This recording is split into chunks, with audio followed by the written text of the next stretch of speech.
Good morning, everybody. This is Brian here with Native Bird Boxes.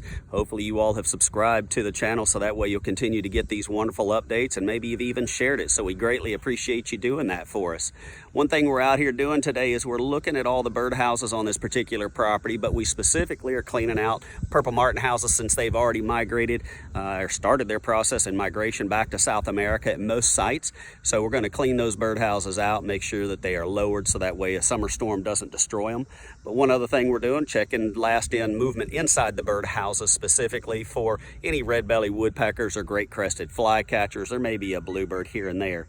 Oh, and you can hear that osprey up here behind me chiming in. It's pretty excited as well. I'll show you that here shortly. But one thing I specifically wanted to do today, I'm down here at this particular property. You can see the turf grass all around me. I'm right on a lake edge. It's absolutely beautiful. But one thing in water quality we think about is lake health. To see what items would be inside of these lake systems. I know we all have our tolerable limits of how much algae we think should be in a lake, but this is very customary inside of a healthy lake system.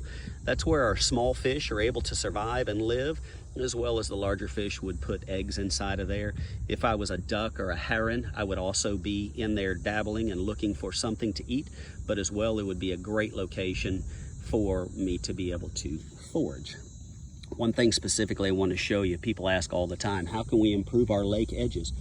Aquatic plants. Aquatic plants are highly beneficial in a lake system. I'm right here at this particular edge. This is all spike rush that's here, newly planted within the last month. These are great aquatic resources for out in the water. They can tolerate being underwater upwards of about 4 feet and will still exist. They will not go out. They will not encompass this entire lake. But yes, maybe in a year's time, these small juvenile plants that have just been planted might grow up to be exactly like that buffer zone right there. These buffer zones are highly needed along the lake edges. They're soil stabilizers. So number one, the root mass is going to hold on to the soil. Number two, any sort of negative impurities that somebody may think that's going out into the body of water, it would be able to help uptake that and stop it from actually going out into the body of water, creating a negative resource.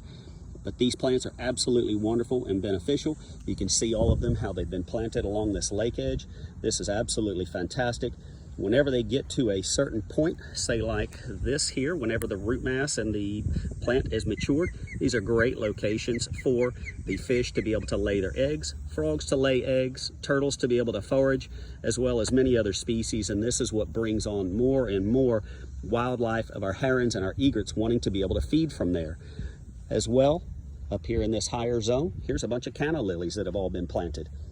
So the canna lilies will eventually, after planting, they'll kind of die back a tiny bit, just like this one. And then they're going to start sending out new shoots here, and like this new fresh vegetation, and like you see right there. So this entire lake system has been replanted, and it will be absolutely beautiful in the years to come. Great resource, and very proud of this company here taking a proactive approach on their lake edge management, so that way it can be as healthy as possible. And where was that osprey? Right here. Here's my little friend commentating, sitting right here behind us. He enjoys these healthy lake zones because a lot of times the osprey, they're going to forage right there in that low zone where we are talking about the spike rush being in this area. Hope you all have a great day, great weekend. Take care, stay healthy, and stay safe. Bye-bye.